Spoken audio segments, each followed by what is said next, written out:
ICT in Gujarat, Unit 7.2.1 electronic mail. Topics છે electronic mail શું છે, તેની મહત્વપૂર્ણ વિશેષતાઓ કઈ કઈ છે, તે કેવી રીતે કાર્ય કરે છે, તેના ઉપયોગના ક્ષેત્રો કયા કયા છે અને તેના ફાયદા. ઇલેક્ટ્રોનિક મેલ શું છે? ઈમેલ એ એક ડિજિટલ સંચાર પદ્ધતિ છે જે મેસેજને ઇન્ટરનેટ અથવા અન્ય કોમ્પ્યુટર નેટવર્કના માધ્યમથી એક જગ્યાથી બીજી જગ્યાએ મોકલવા માટે વપરાય છે. ઈમેલનો ઉપયોગ વ્યક્તિગત, વ્યવસાયિક અને સામૂહિક સંચાર માટે વ્યાપક રીતે થાય છે. ઈમેલની મહત્વપૂર્ણ વિશેષતાઓ: ઝડપી સંચાર. ઈમેલ દ્વારા મેસેજ તાત્કાલિક તરત જ વિભિન્ન સ્થળોએ પહોંચાડવામાં આવી શકે છે, જે પરંપરાગત પત્ર લખવાના ગતિવિધિ કરતાં ઘણું ઝડપી છે. કોઈ સીમાની બાંધી. ઈમેલને વૈશ્વિક સ્તરે જે પણ ઇન્ટરનેટ જોડાયેલ હોય અનુકૂળ રીતે મોકલી શકાય છે. એ માટે ભૌતિક જગ્યા અને દૂરીની કોઈ મર્યાદા નથી. ક્લિક પર ડોક્યુમેન્ટ શેર કરવો. ઈમેલમાં તમે ડોક્યુમેન્ટ, ફોટા, વિડીયોઝ અને અન્ય ફાઇલ એટેચ કરી શકો, જેથી રિસીપન્ટ એ સરળતાથી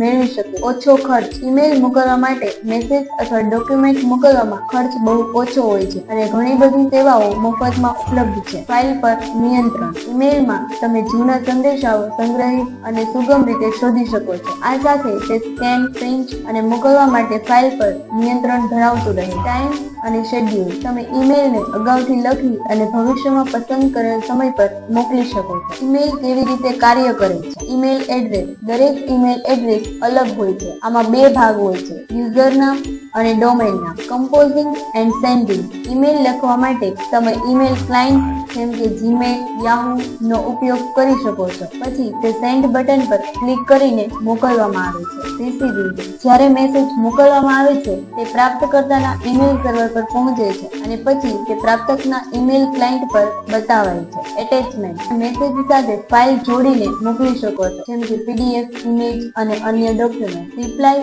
અને ફોરવર્ડ. જ્યારે તમે પ્રાપ્ત ઈમેલને જવાબ આપો છો, તો તેનો ઉપયોગ રિપ્લાય અથવા રિપ્લાય ઓલ દ્વારા કરી શકાય છે અને ફોરવર્ડથી તમે બીજા લોકો પાસેથી પણ મોકલી શકો છો. ઈમેલના ઉપયોગના ક્ષેત્રો: વ્યવસાયિક. કંપની અને કાર્યસ્થળોએ ઈમેલનો ઉપયોગ ક્લાયન્ટ્સ, ગ્રાહક અને સહકર્મીઓ સાથે સંચાર કરવા માટે થાય છે. વિશ્વસનીયતા અને વ્યાવસાયિકતા. વ્યવસાયિક વાતચીત માટે ઈમેલ વધુ યોગ્ય છે, કારણ કે તેમાં અધિકાર અને પરિસ્થિતિ સરળતાથી સંલગ્ન થઈ શકે છે. શિક્ષણ.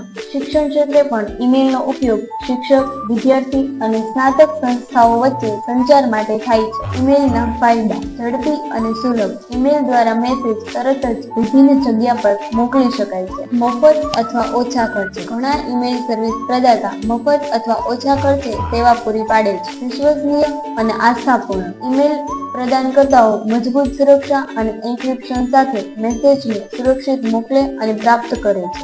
નિષ્કર્ષ. ઈમેલ એ એક અત્યંત મહત્વપૂર્ણ અને પ્રભાવશાળી સાધન છે, જે વિશ્વભરના લોકો વચ્ચે તરત અને સરળ રીતે સંચાર માટે વપરાય છે. આ એક શક્તિશાળી માધ્યમ છે જે વ્યક્તિગત, બિઝનેસ અને અન્ય મહત્વપૂર્ણ સેવા માટે શ્રેષ્ઠ વિકલ્પ છે. Thank you.